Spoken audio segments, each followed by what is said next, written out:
السلام علیکم ورحمۃ اللہ وبرکاتہ۔ الحمد للہ رب العالمین والصلاة والسلام علی رسولہ الکریم وعلی آلہ وصحبہ اجمعین ومن تبعہم بإحسان الی یوم الدین۔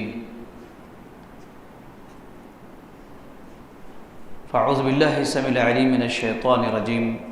بسم اللہ الرحمن الرحیم۔ وعظهم وقل لهم في أنفسهم قولا بليغا رب اشرح لي صدري ويسر لي أمري واحلل عقدة من لساني يفقهوا قولي اللهم رب زدني علما۔ سب تعریف اللہ تبارک و تعالیٰ کے لیے ہے جس نے ہم سب کو مسجد کے اندر، مسجد ابو عبیدہ بن جراح قلی لین کوتواڑم کی اس مرکزی مسجد میں ہم سب بھائیوں کو، بچوں کو اور بہنوں کو نماز تراویح کے اندر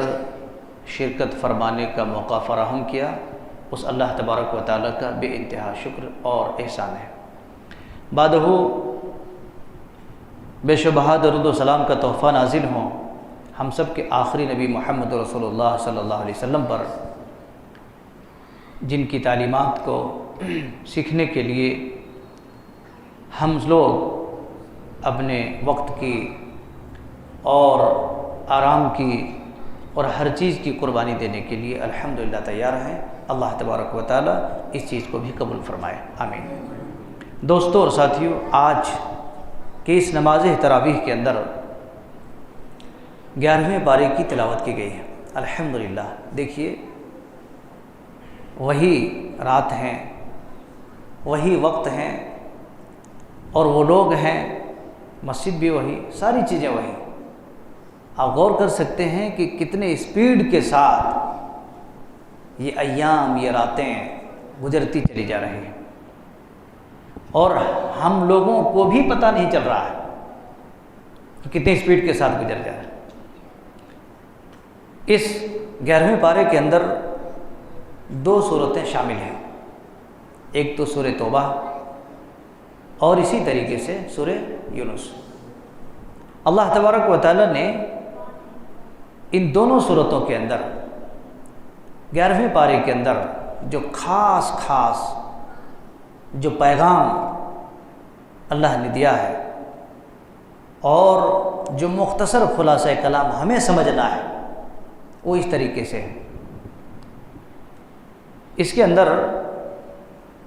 اللہ رب ذوالجلال والاکرام نے کچھ پیغام یوں سنایا ہے جیسے منافقین اور اسی طریقے سے غزوہ تبوک کا پس منظر اللہ رب العالمین نے بیان فرمایا ہے۔ پھر مہاجرین، انصار اور اسی طریقے سے پہلے جو اسلام کے اندر سبقت کرنے والے لوگ، آگے آگے جانے والے لوگ اور ایمان لانے کا اللہ رب العالمین نے لگ بھگ تقریباً 5 درجے بیان فرمایا ہے۔ پہلا درجہ، دوسرا درجہ، تیسرا، چوتھا، 5واں جی۔ اور پھر اللہ تبارک و تعالیٰ نے اس پارے کے اندر غزوہ تبوک میں کچھ لوگ، کچھ مسلمان پیچھے رہ گئے تھے سستی اور کاہلی کی وجہ سے۔ اللہ رب العالمین نے اس کو بھی کھینچا ہے اور پھر ان میں سے وہ لوگ جو لگ بھگ 9 مسلمان تھے، وہ لوگ اس غزوے میں اپنی سستی اور کاہلی کی وجہ سے شرکت نہیں کیے۔ اللہ رب العالمین نے ان لوگوں کا تذکرہ بھی کیا ہے۔ کیا تذکرہ کیا ہے؟ کہ وہ لوگ بعد میں اپنے اندر جو شرمندگی کا اظہار کیا کہ ہمیں اس میں شرکت کرنا تھا، ہم نہیں شرکت کر سکے، شرمندگی محسوس کرنے لگے، اپنے آپ کو، اپنے اندر ایک بے چینی چھا گئی ان لوگوں کے اندر۔ تو 9 میں سے کیا ہے 6 آدمی کیا کیا، 6 لوگوں نے مسجد میں آ کر کھمبے سے اپنے آپ کو باندھ دیا کہ ہمیں یہ مجرم کی سزا ہمیں ملنی چاہیے، ہم نے جو جرم کیا ہے اس جرم کی سزا ایک مجرم کی طرح ہونی چاہیے۔ اللہ اکبر۔ آپ سوچئے کہ وہ لوگ اپنے آپ میں کیسے بے چینی پیدا کر لیے۔ جب رسول اللہ صلی اللہ علیہ وسلم کو معلوم ہوا، اللہ کے نبی صلی اللہ علیہ وسلم کو معلوم ہوا کہ وہ لوگ غزوہ تبوک میں شرکت نہ کرنے کی وجہ سے اب وہ لوگ اس انداز میں سرنڈر ہو رہے ہیں کہ مسجد میں اپنے آپ کو باندھ دیے اور اپنے آپ کو مجرم بنا دیے ہیں، اور کہا کہ ہم لوگ ایسی اس پلر میں مسجد کے اندر ایسے باندھے باندھے ہم مر جائیں گے جب تک کہ ہماری جو ہے توبہ یا ہماری بخشش نہیں ہوگی، تب تک ہم ایسی بندھے رہیں گے۔ میرے بھائیوں، ان لوگوں کی کیفیت کو دیکھو، ان لوگوں کی حالات کو دیکھو کہ کس طریقے سے اپنے آپ کو ایک غزوہ تبوک میں شامل نہ ہونے کی وجہ سے اپنے آپ کو مجرم بنا لیا۔ اور 3 ایسے لوگ تھے جو رسول اللہ صلی اللہ علیہ وسلم کے پاس آئے، اللہ کے نبی صلی اللہ علیہ وسلم براہ راست ملے، پھر ان لوگوں کے بارے میں تقریباً 50 دن کے بعد اللہ رب العالمین نے ان لوگوں کی معافی کی، اور ان لوگوں کی جو درخواست دل میں تھا اللہ رب العالمین نے ان کی بخشش فرما دی، معافی کا اعلان فرما دیا کہ اب تم لوگوں کے اوپر کوئی قسم کی سرزنش نہیں ہے۔ پتہ کیا چلتا ہے، بعد میں رسول اللہ صلی اللہ علیہ وسلم نے کہا کہ تم لوگ اگر براہ راست ہم سے ملتے تو تم لوگوں کو یہ حالت نہیں ہوتی تھی، کچھ نہ کچھ اس کے اندر گنجائش نکلتی تھی، کچھ نہ کچھ اس بیچ میں راستہ نکلتا تھا، لیکن تم لوگوں نے مجھ سے ملے بغیر مسجد کے کھمبے سے یا مسجد سے اپنے آپ کو باندھ دیا، یہ تم لوگوں نے ایک قسم کی جرم کیا۔ تو میرے بھائیوں، یہ بھی پتہ چلتا ہے۔ اچھا، کبھی بھی منافقین جو ہوتے ہیں، منافق جو ہوتے ہیں، کبھی بھی موقع کی تلاش میں رہتے ہو، یہ عجیب قسم کی بات ہے، موقع کی تلاش میں ہوتے ہیں،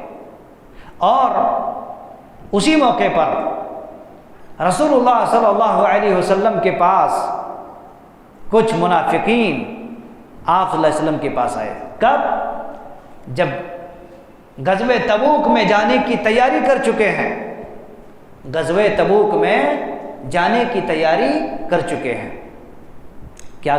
مدعا لے کر کے آئے؟ مدعا یہ لے کر کے آیا کہ اللہ کے نبی صلی اللہ علیہ وسلم، مسجد قباء ہم لوگوں کے گھروں سے بہت دور ہے، ہم وہاں پر نماز کے لیے نہیں جا سکتے ہیں، اس لیے ہم لوگوں نے ایک پلان بنایا ہے کہ فلاں جگہ پر ہم ایک مسجد بنانے کے ارادہ رکھتے ہیں، آپ اس مسجد کی افتتاح کر دیجیے، اس مسجد کی افتتاح کر دیجیے، جس مسجد کا ذکر اللہ رب العالمین نے مسجد ضرار کے نام سے یاد کیا ہے۔ اللہ کے نبی صلی اللہ علیہ وسلم نے کہا ابھی نہیں ہو سکتا، ابھی غزوہ تبوک کے لیے تیاری ہو چکی ہے، بعد میں دیکھیں گے جب واپسی ہوگی۔ واپسی میں اللہ کے نبی صلی اللہ علیہ وسلم کو اللہ تبارک و تعالیٰ نے بتا دیا کہ اللہ کے نبی صلی اللہ علیہ وسلم وہ مسجد نہیں بلکہ وہ منافقین، مسلمانوں کے خلاف، مومنوں کے خلاف اور ان موحدین کے خلاف جو اس کے دل میں پک رہا تھا کہ اب یہاں سے کیسے کٹاپ ڈالیں، مسلمانوں کے بیچ میں کیسے کٹاپ ڈالیں،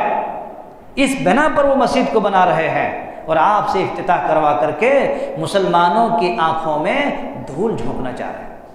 کبھی کبھی ایسا ہوتا ہے، کسی اچھے آدمی کے بلا کر کے کوئی اچھا کام کروا کر کے، اور آج کے دور میں تو وہی چل رہا ہے، بہت ساری چیزیں چل رہا ہے، فوٹوਆਂ لے لیے، بازو میں فوٹو رکھ دیے، اب دیکھو فلاں صاحب نے، فلاں حضرت نے، فلاں مولانا نے، فلاں مدنی نے، فلاں مکی نے، فلاں حضرت نے، فلاں سیٹھ نے، فلاں امیر نے یہ کر دیا ہے، اب اسی فوٹو کو دکھا دے، دیکھو یہ وہاں پر شرکت کی ہے۔ تو اسی طریقے سے ان منافقین کے دلوں میں یہ تھا کہ رسول اللہ صلی اللہ علیہ وسلم سے اگر اس مسجد کی افتتاح کروا لیا تو کون بولیں گے، اور اندر اندر سارا کام ہم کر گزریں گے۔ اللہ تبارک و تعالیٰ نے محمد رسول اللہ صلی اللہ علیہ وسلم کو بتا دیا، پھر باقاعدہ طور پر اس کو بین کر دیا، روک دیا۔ اور بعض لوگوں نے یہ بھی ذکر کیا ہے کہ اس مسجد کو رسول اللہ صلی اللہ علیہ وسلم نے کچھ لوگوں کو بھیج کر کے اور اس کو گروا دیا تھا، ڈسمیٹل کروا دیا تھا۔ پتہ چلتا ہے میرے بھائیوں، سب مسجد دنیا کے اندر جتنے بھی مسجد ہیں، کوئی ضروری نہیں کہ وہ کتاب و سنت کا کام کر رہا ہو۔ دیکھنے میں مسجد ضرور ہیں، لیکن بعض ایسی جگہ ہیں جہاں پر مسلمانوں کے بھی خلاف، جہاں پر قرآن کے بھی ایسے توڑ مروڑ، اور جہاں پر حدیث کی تو باقاعدہ طور پر دھجیاں اڑائی جاتی ہیں، دوسرے کتابوں کی اڈا بنا دیے ہیں۔ نہ قرآن کا درس، نہ حدیث کا درس، نہ اللہ اور اس کے رسول کے احکام و مسائل، نہ کتاب و سنت کی روشنی میں کوئی قسم کی عمل۔ بتائیے اب ہم کیسے کہیں گے کہ وہ مسجد ہے؟ ہم کیسے کہیں گے کہ مسجد کے وہ سارے ذمہ داران ہیں؟ تو اس لحاظ سے اللہ تبارک و تعالیٰ نے قرآن مجید کی اس بارے میں انہی سب چیزوں کے بارے میں اللہ تبارک و تعالیٰ نے بیان فرمایا ہے۔ لہذا ہم ساری باتیں اور سارے احکام پیش تو نہیں کر سکتے، لیکن یاد رکھو میرے بھائی، یہ آڑے ہاتھوں میں اشارے میں چیدہ کچھ باتیں آپ کے سامنے پیش کی جاتی ہیں اور پیش کی گئی ہیں۔ اللہ سے دعا کرتے ہیں کہ مولا کریم پاک پروردگار آپ کو، ہم کو، مسلمانوں کو اور دوست احباب کو قرآن مجید کی روشنی میں اور اسی طریقے سے بعض تفسیری حوالے کے اور احادیث کے حوالے سے جو بھی باتیں پیش کی گئی ہیں، اللہ تبارک و تعالی ہمیں اور آپ کو سب کو کہنے سے زیادہ سنتے ہوئے اس پر عمل کرنے کی توفیق عطا فرما۔ رب العالمین ہمارے بھائیوں کو، بہنوں کو، بچوں کو جو بھی یہاں پر تشریف فرما ہے، اللہ تبارک و تعالی ہم سب کے گناہوں کو معاف فرما، ہم سب کی غلطیوں کو معاف فرما۔ جو بھی جانتے ہوئے انجانے میں جو بھی غلطیاں ہوئی ہیں اور ہو رہے ہیں، اللہ ہم تہہ دل سے اس کو ہم توبہ اور معافی چاہتے ہیں کہ اللہ تبارک و تعالی ہم سب کے گناہوں کو اس ماہ مبارک کے برکت، سعادت اور فیوض سے اللہ تعالی ہم سب کی گناہوں کو مغفرت فرما دے۔ رب العالمین ہم سب کو مرتے دم تک صراط مستقیم پر چلنے کی توفیق عطا فرما۔ اللہ دنیا میں عزت نصیب عطا فرما اور مرنے کے بعد جنت الفردوس کے اندر جگہ نصیب عطا فرما۔ واقول قولی ھذا واستغفر اللہ لی ولکم ولسائر المسلمین وآخر دعوانا الحمد للہ رب العالمین، والسلام علیکم ورحمۃ اللہ وبرکاتہ۔